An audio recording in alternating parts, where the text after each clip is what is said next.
Olá, que bom que você está assistindo esse vídeo. Seja muito bem-vindo, seja muito bem-vinda ao canal Matemática Simples e Prática. Matemática Simples e Prática.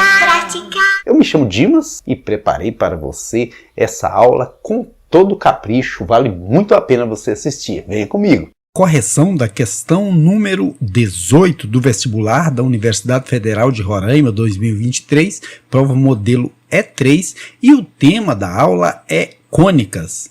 A questão número 18 propõe o seguinte: considere uma cônica definida pela equação 4y² menos 9x² menos 36 igual a zero e as seguintes proposições. Então, aqui, antes da gente analisar as proposições, vamos falar um pouquinho das cônicas. Aqui depois vem também o que é verdadeiro sobre essa cônica em questão. Veja que aqui a gente tem 4y2 menos 9x2 menos 36 igual a zero. Primeiro passo, definir que cônica é essa. É uma circunferência? É uma hipérbole? É uma elipse? Nós vamos agora verificar isso. Primeiro a gente vai pegar essa equação aí e simplificar, dividindo todos os seus termos por 36, olha, esse, a gente vai chegar a uma conclusão. Aqui no caso eu posso simplificar numerador e denominador por 4, uma vez que 36 divide por 4, então vai dar y2 ou 1y2 sobre 9. Dividindo também o segundo termo por 9, por que por 9? Porque já tem um 9 no numerador. 9 por 9 vira 1, que eu nem uso mais, fica só x2. E 36 por 9 vira 4. E 36 por 36 vira 1. Eu já sei, então, que se trata ou de uma hipérbole ou de uma elipse. Por quê? Porque a tendência é de ser. Tem até circunferências que tem raio 1, mas é um caso em muitos. Mas a hipérbole é sempre igualada a 1. Mas a elipse é sempre igualada a 1. E o que difere a hipérbole da elipse? Como que a gente vai aqui concluir se se trata de uma hipérbole ou de uma elipse? Aqui eu vou desenhar para você uma elipse. Qual a diferença da elipse para a hipérbole? A elipse, ela é fechada. A equação da elipse é dada por y² sobre a² mais x² sobre b² igual a 1. Veja que esse sinal aqui, que divide os termos, é positivo. Quando se tratar de elipse, sinalzinho positivo. Por quê? Porque ela é ligada uma parte mais à outra. Mas, quando se tratar de hipérbole, veja que uma está virada para um lado e a outra para o outro. Então, tanto no caso da hipérbole quanto no caso da elipse, o centro pode ser aqui na origem ou não. Nós chamamos a essas partezinhas aqui, ó, essas conchas aí, de ramos. São os ramos. Esse é um ramo e esse é outro ramo. E a equação da hipérbole, ela acontece da seguinte forma: y² sobre a² menos x² sobre b² igual a 1. Veja que aqui eu já tenho um menos entre os termos. Quando se tratar de elipse, é fechado aqui e tem um mais entre os termos. Quando se tratar de hipérbole, tem um menos aqui entre os termos. Agora, essa hipérbole, ela pode ocorrer com centro na origem, aqui no cruzamento, ou não. Veja que essa hipérbole, que tem centro na origem, o y² vem sozinho e o x² vem sozinho. Outro caso, se o eixo, onde está o foco aqui, for o eixo y, o y aparece primeiro. Se ela tivesse vindo no outro sentido e o foco dela aqui tivesse no eixo x, quem viria primeiro seria o x. Por exemplo, se o centro estiver aqui, ó, fora da origem, a origem é onde os eixos se cruzam. Aqui vamos supor que o centro esteja na altura 3 do eixo x e na altura 1 do eixo y. Ela está aqui, o outro ramo. Veja que o centro está fora da origem, fora do cruzamento. Aqui eu já tenho y menos y do centro e x menos x do centro. Aqui eu tenho que achar o A, o B. O B está aqui, ó. E a gente chama esse ponto aqui de vértice. O vértice é A2 e aqui o vértice é A1. Poderia ser o contrário também. Imaginemos que aqui seja 5 de altura. E imaginemos que aqui seja 6. Aí eu vou criar o triângulo retângulo. Depois eu posso determinar o comprimento do segmento aqui maior. Esse aqui a gente chama de A. Por que eu chamo esse de A e não esse? Porque o A está embaixo do Y. Então ele tem que estar no mesmo sentido que o eixo Y. Agora o B aqui vale 3. Por quê? De 3 a 6 tem 3. Aqui, por exemplo, de 1 a 5 tem 4. Então a equação dessa hipérbole é dada por y menos 1 ao quadrado sobre 4 ao quadrado. Por que menos 1? Porque o y do centro é 1. Sobre a ao quadrado. Se o a vale 4, aqui 4 ao quadrado. Menos x do centro. Olha o x do centro aqui que vale 3. Sobre 3 ao quadrado, porque o b vale 3. Resolvendo isso aí, no que for possível, vai ficar y menos 1 ao quadrado sobre 16 menos x menos 3 ao quadrado sobre 9 igual a 1. Essa é a equação dessa hipérbole que tem centro fora da origem. Mas o nosso tem centro na origem, não é verdade? Então vamos refazer aqui e trabalhar no nosso caso. O centro está aqui. Agora, o que seriam os vértices dessa hipérbole? É esse ponto que pega o auge da curva, né? A1 e aqui A2. Nem para a direita e nem para a esquerda. No auge dela, onde a curva vira ao contrário. E aqui, consequentemente, nós vamos ter B1 e B2. E nós temos também um elemento importantíssimo aqui, no caso da hipérbole, que são os focos. O que são focos? Aqui o foco tem que condizer com o nome, foco. O foco é como se fosse aquela velazinha que fica dentro do farol do carro que emite os raios luminosos. Tipo aqui para cá, para cá, para cá, para cá, para cá.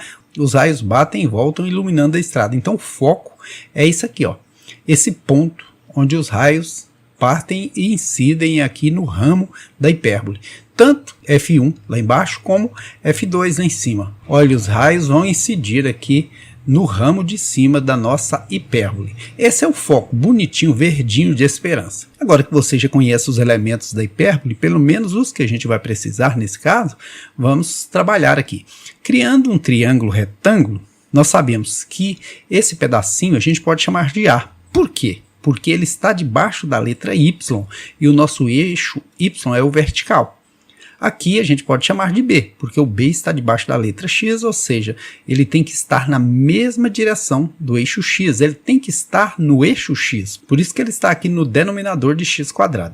E como eu dei nome a esse de A esse B, vou chamar isso aqui de C. Geralmente no triângulo retângulo, no teorema de Pitágoras, a gente chama o maior de A, mas aqui não precisa ser assim.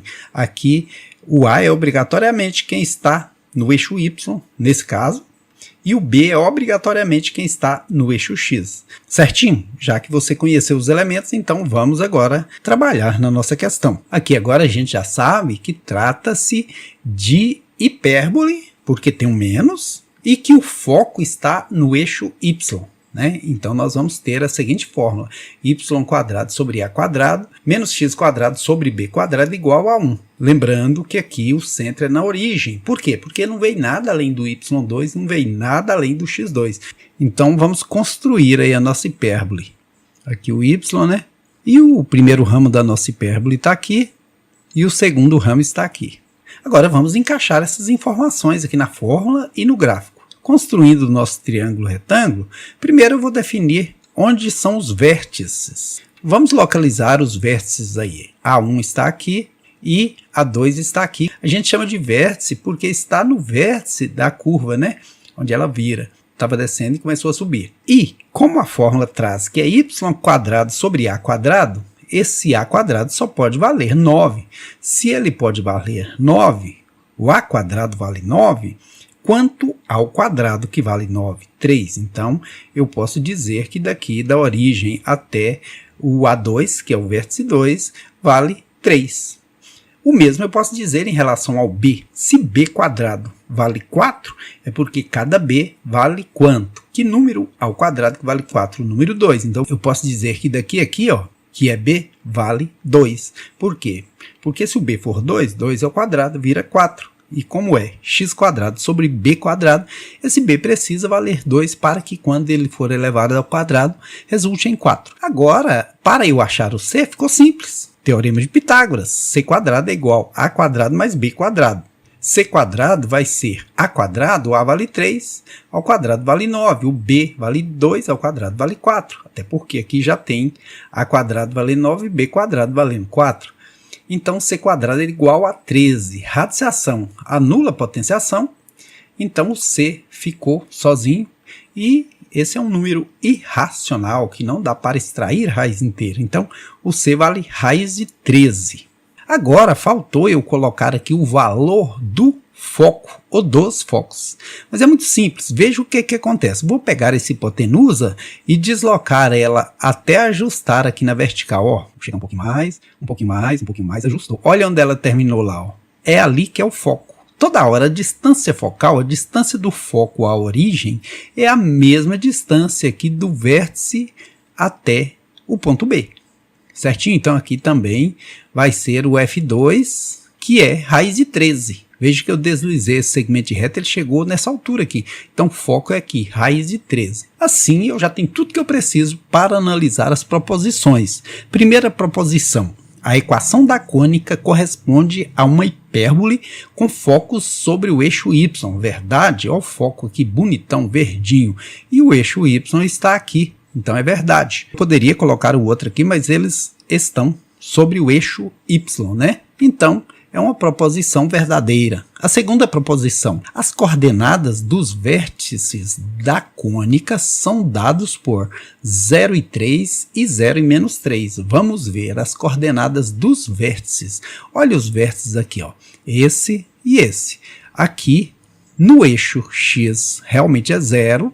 E no eixo y, a altura realmente é 3. Olha, daqui a aqui é de 3. Agora, o outro vértice lá embaixo vai ser o quê? Como os vértices são simétricos aqui nesse caso, que o centro é na origem, também essa distância aqui mede 3. Se ela mede 3, eu posso dizer que as coordenadas desse vértice são 0, porque com relação ao x está no 0, nem para a direita, nem para a esquerda. Com relação ao y, desceu 3, então menos 3.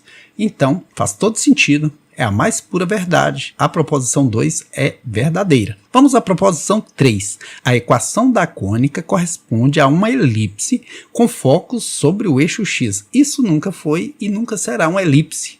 Para ser uma elipse, tem que ser fechada. Então, proposição falsa. A quarta proposição. As coordenadas dos focos da cônica são dados por raiz de 13 e 0 e menos raiz de 13 e 0. Aqui estão os focos. Aqui é a chamada pegadinha, porque realmente tem raiz de 13 na jogada, mas não é o primeiro, porque o primeiro representa o x e o segundo representa o y, está invertido. Veja que as coordenadas desse ponto são 0, porque o eixo x aqui está na direção do 0, e raiz de 13. Já bagunçou o coreto, porque não é isso que está escrito aqui. Então é uma proposição falsa, né? Agora, a quinta e última proposição, a excentricidade da cônica é igual a raiz de 13 sobre 3. O que é excentricidade? É se esse ramo ele é mais curvo, ele é menos curvo, né? E o que define a excentricidade? É você dividir o C pelo A. Simples assim, você pega o C, que é raiz de 13, e divide pelo A, que é 3, raiz de 13 sobre 3. Realmente é uma proposição verdadeira. Sendo assim, somente as proposições 1, 2 e 5 são verdadeiras. A alternativa correta, letra C, C de cônicas. Que bom que você assistiu esse vídeo, muito obrigado pela atenção. Eu proponho a você que se inscreva aí no canal Matemática Simples e Prática e assim a gente vai compartilhando o conhecimento. Afinal, de que serviria o conhecimento se a gente não o compartilhasse, né? Então se inscreva aí no canal, convide seus colegas e vamos juntos rumo ao seu sucesso sempre. Só sonhos não realizam sonhos, é preciso você se dedicar, com fé buscar o conhecimento e com certeza vencerá.